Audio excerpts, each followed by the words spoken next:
1971 پاکستان دو حصوں میں تقسیم تھا، ایسٹ پاکستان اور ویسٹ پاکستان۔ مگر دوستو اس سال ایک ایسی سازش لکھی گئی جس نے پوری ساؤتھ ایشیا کی پالیٹکس ہمیشہ کے لیے بدل دی۔ ایسٹ پاکستان میں کچھ لوگوں کو لگتا تھا کہ انہیں سیاست میں کم ریپریزنٹیشن مل رہی ہے، یہاں سے عوامی لیگ اگری اور انڈیا نے یہ موقع نہیں چھوڑا۔ راہ نے ایسٹ پاکستان میں مکتی باہنی کو ٹرین کرنا سٹارٹ کیا، انہیں ویپنز، لاجسٹکس اور پروپیگنڈا سپورٹ ملنے لگی۔ اس سب کے بیچ ویسٹ پاکستان میں بھٹو اور یحییٰ خان کی لیڈرشپ اپنی جگہ بنانے کی کوشش کر رہی تھی، لیکن دنیا میں نیریٹو چینج ہو گیا تھا۔ دسمبر 1971 انڈیا نے پوری ملٹری اگریشن کے ساتھ بنگلہ دیش میں انٹرونشن کیا، ایک فل سکیل وار سٹارٹ ہوئی اور 16 دسمبر کو ایسٹ پاکستان الگ ہو گیا۔ یہ ایک ملٹری ڈیفیٹ نہیں، یہ ایک ایموشنل واؤنڈ تھا۔ 1972 ذوالفقار علی بھٹو نے پاور سنبھالی، ایک نئے ایرا کا آغاز ہوا۔ بھٹو نے کہا ہم گاز کھا لیں گے لیکن اپنا ایٹامک پروگرام ضرور بنائیں گے۔ یہ لائن دوستو صرف جذبہ نہیں تھی، یہ پاکستان کی سروائیول پالیسی تھی۔ بھٹو نے کہوٹا پروجیکٹ شروع کیا اور سائنٹسٹ ڈاکٹر عبدالقدیر خان کو لیڈ دیا۔ اسی دوران 1972 میں شملہ ایگریمنٹ سائن ہوا، جہاں بھٹو اور اندرا گاندھی نے سیز فائر لائن کو لائن آف کنٹرول میں کنورٹ کیا، لیکن کشمیر کا مسئلہ پھر بھی حل نہیں ہوا۔ 1979 میں بھٹو کو پھانسی دی گئی، ایک نیا دور شروع ہوا، جنرل ضیاء الحق کا ماشاء اللہ۔ اسی وقت دنیا میں افغانستان کی سوویت یونین نے انویشن کر دی، پاکستان ایک فرنٹ لائن اسٹیٹ بن گیا۔ امریکہ نے پاکستان کو $1 بلین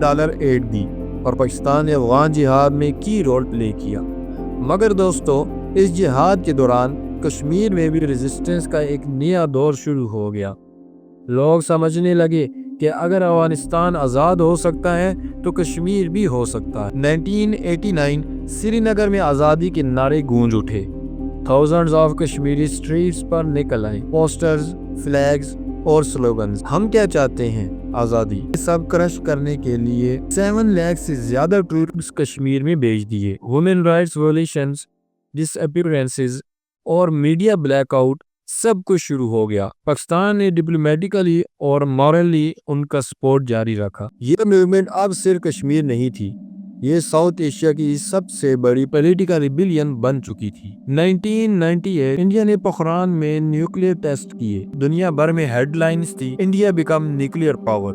لیکن دوستو 28 مئی 1998 پاکستان نے چغائی کے پہاڑوں میں ہسٹری لکھ دی۔ Pakistan became the first Muslim nuclear power۔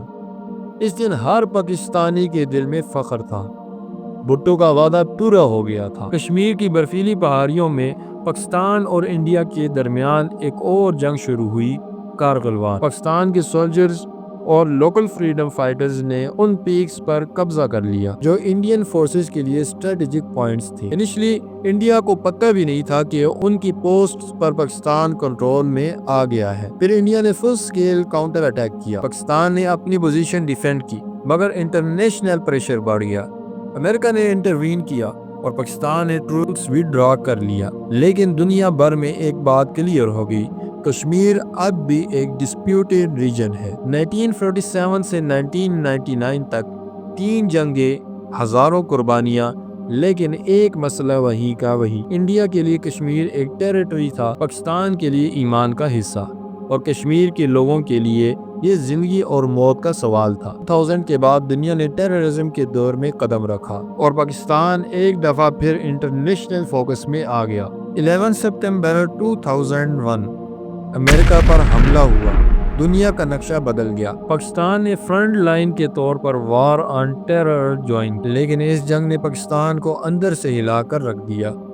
ایک طرف افغانستان، دوسری طرف انڈیا، اور تیسری طرف اپنے اندر ٹیررزم کا طوفان۔ جب دنیا ٹیررزم کے خلاف لڑ رہی، انڈیا نے کشمیر میں ہیومن رائٹس وائلیشنز کا ٹیررزم کے لیبل کے نیچے چھپا دیا۔ ہر آواز، ہر پروٹیسٹ ٹیرر کہہ کر دبا دی گئی۔ نومبر 2008 ممبئی میں ایک بڑا ٹیررسٹ اٹیک ہوتا ہے، انڈیا فوراً پاکستان کو بلیم کرتا ہے، media trials, aggressive headlines اور اینٹی پاکستان ہسٹیریا شروع ہو جاتا ہے۔ پاکستان کے اندر لوگ شوق میں تھے کیونکہ دنیا میں اب نیریٹو میڈیا کے ذریعے لکھا جا رہا تھا۔ 2014 میں نریندر مودی نے پاور سنبھالی، ان کا ایجنڈا کلیئر تھا، ہندوتوا اور اکھنڈ بھارت۔ مودی ایرا میں صرف پولیٹکس نہیں بدلی، پوری اسٹیٹ نیریٹو بدل گئی۔ میڈیا، سینما، ٹیکسٹ بکس، سب میں ایک ہی بات، پاکستان دشمن ہے۔ یہاں پاکستان اکنامک اور سیکورٹی چیلنجز سے گزرا۔ 2016 میں کشمیر کے ایک young freedom fighter Burhan Wani Indian forces کے ہاتھوں شہید ہوا اور اس شہادت نے پوری ویلی کو جلا دیا۔ سوشل میڈیا پر برہان ایک آئیکن بن گیا۔ انڈیا نے اس موومنٹ کو کنٹرول کرنے کے لیے انٹرنیٹ شٹ ڈاؤنز،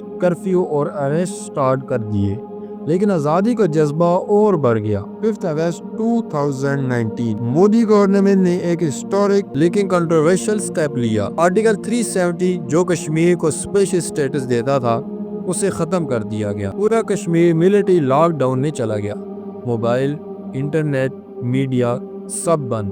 ہر گھر میں سولجرز، ہر گلی میں فیئر۔ انڈیا نے کہا یہ ڈیولپمنٹ کے لیے ہے، لیکن اصل میں یہ تھا ڈیموگرافک چینج اور آکوپیشن کا آغاز۔ پاکستان نے اس سٹیپ کو پوری دنیا میں چیلنج کیا۔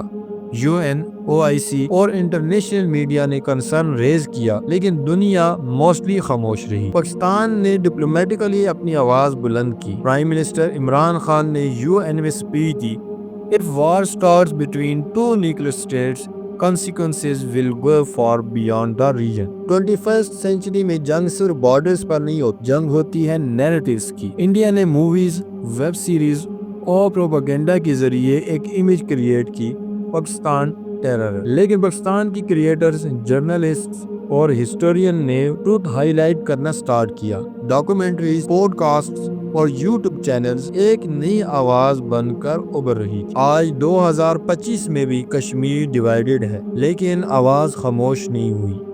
گھر بند ہے لیکن دل نہیں۔ ایوری فیو منتھس کرفیو لگتے ہیں، لیکن سوشل میڈیا سے آواز اٹھتی ہے: ہم کشمیری ہیں اور ہم آزاد ہوں گے۔ پاکستان اپنی ڈپلومیٹک اور مورل سپورٹ جاری رکھتا ہے۔ انٹرنیشنل تھنک ٹینکس اب اوپنلی بات کر رہی ہیں کہ peace in South Asia is impossible without justice in Kashmir. Kashmir کی کہانی 78 ایئرز پرانی ہے، لیکن اس کا چیپٹر ابھی ختم نہیں ہوا۔ یہ صرف زمین کا نہیں، انسانیت کا مسئلہ ہے۔ کوئی بھی قوم تب تک چین سے نہیں رہ سکتی جب تک اس کے ہمسائے ظلم میں ہوں۔ پاکستان کے لیے کشمیر صرف پالیٹکس نہیں، یہ ایمان اور انصاف کا ایشو ہے، اور جب تک انصاف نہیں ملتا یہ آواز گونجتی رہے گی۔